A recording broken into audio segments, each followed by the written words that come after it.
بسم اللہ الرحمن الرحیم۔ السلام علیکم دوستو، میں ہوں صوبیہ قریشی اور آپ دیکھ رہے ہیں ایس کیو اسٹڈی۔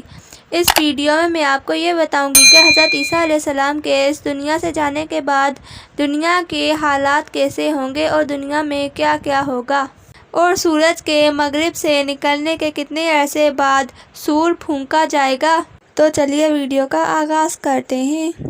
حضرت عیسیٰ علیہ السلام کی وفات کے بعد آپ کی جگہ پر ایک شخص ملک یمن کے رہنے والے بیٹھیں گے جن کا نام جہجاج ہوگا اور قحطان کے قبیلے سے ہوں گے اور بہت دینداری اور انصاف کے ساتھ حکومت کریں گے۔ ان کے بعد آگے پیچھے اور کئی بادشاہ ہوں گے اور پھر رفتہ رفتہ نیک باتیں کم ہونا شروع ہوں گی اور بری باتیں بڑھنے لگیں گی۔ اس وقت آسمان پر ایک دھواں سا چھا جائے گا اور زمین پر برسے گا جس سے مسلمانوں کو زکام اور کافروں کو بے ہوشی ہوگی۔ 40 روز کے بعد آسمان صاف ہو جائے گا اور اسی زمانے کے قریب ذوالحج کا مہینہ ہوگا، اور 10ویں تاریخ کے بعد فوراً ایک رات اتنی لمبی ہوگی کہ مسافروں کا دل گھبرا جائے گا اور بچے سوتے سوتے اکتا جائیں گے اور چوپائے جانور جنگل میں جانے کے لیے چلانے لگیں گے اور کسی طرح صبح ہی نہ ہوگی، یہاں تک کہ تمام آدمی ہیبت اور گھبراہٹ سے بے قرار ہو جائیں گے۔ جب 3 راتوں کے برابر وہ ایک رات ہو چکے گی، اس وقت سورج تھوڑی روشنی لیے ہوئے، جیسے گہن لگنے کے وقت ہوتا ہے، مغرب کی طرف سے نکلے گا۔ اس وقت کسی کا ایمان یا توبہ قبول نہ ہوگی۔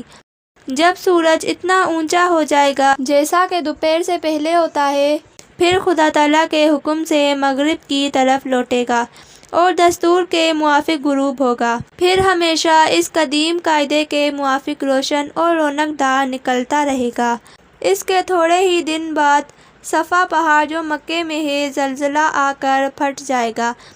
اور اس جگہ سے ایک جانور بہت عجیب شکل و صورت کا نکل کر لوگوں سے باتیں کرے گا اور بڑی تیزی کے ساتھ ساری زمین پر پھر جائے گا اور ایمان والوں کی پیشانی پر حضرت موسیٰ علیہ السلام کے عصا سے نورانی لکیر کھینچ دے گا جس سے سارا چہرہ اس کا روشن ہو جائے گا، اور بے ایمانوں کی ناک یا گردن پر حضرت سلیمان علیہ السلام کی انگوٹھی سے سیاہ مہر کر دے گا جس سے اس کا چہرہ میلا ہو جائے گا اور یہ کام کر کے وہ غائب ہو جائے گا۔ اس کے بعد جنوب کی طرف سے ایک ہوا نہایت فرحت دینے والی چلے گی، اس سے سب ایمان والوں کی بغل میں کچھ نکل آئے گا جس سے وہ مر جائیں گے۔ جب مسلمان مر جائیں گے اس وقت کافر حبشیوں کا ساری دنیا میں عمل دخل ہو جائے گا اور وہ لوگ خانہ کعبہ کو شہید کر دیں گے اور حج بند ہو جائے گا اور قرآن شریف دلوں سے اور کاغذوں سے اٹھ جائے گا اور خدا کا خوف، خلقت کی شرم سب اٹھ جائے گی اور کوئی اللہ اللہ کہنے والا نہ رہے گا۔ اس وقت ملک شام میں بہت ارزانی ہوگی، لوگ اونٹوں پر سواریوں پر پیدل جھک پڑیں گے اور جو رہ جائیں گے ایک آگ پیدا ہوگی اور سب کو ہانکتی ہوئی شام میں پہنچا دے گی، اور اس میں حکمت یہ ہے کہ قیامت کے روز سب مخلوق اسی ملک میں جمع ہوگی، پھر وہ آگ غائب ہو جائے گی اور اس وقت دنیا کو بڑی ترقی ہوگی۔ 3-4 سال اسی حالت میں گزریں گے کہ اچانک جمعے کے دن محرم کی 10ویں تاریخ صبح کے وقت سب لوگ اپنے اپنے کام میں لگے ہوں گے کہ سور پھونک دیا جائے گا۔ اول ہلکی ہلکی آواز ہوگی، پھر اس قدر بڑھے گی کہ اس کی ہیبت سے سب مر جائیں گے، زمین و آسمان سب پھٹ جائیں گے اور دنیا فنا ہو جائے گی۔ اور جب آفتاب مغرب سے نکلا تھا اس وقت سے سور کے پھونکنے تک 130 برس کا زمانہ ہوگا، اور اس وقت سے حساب و کتاب کا دن شروع ہو جائے گا۔ ویڈیو کو لائک کریں اور چینل کو سبسکرائب کرنا نہ بھولیں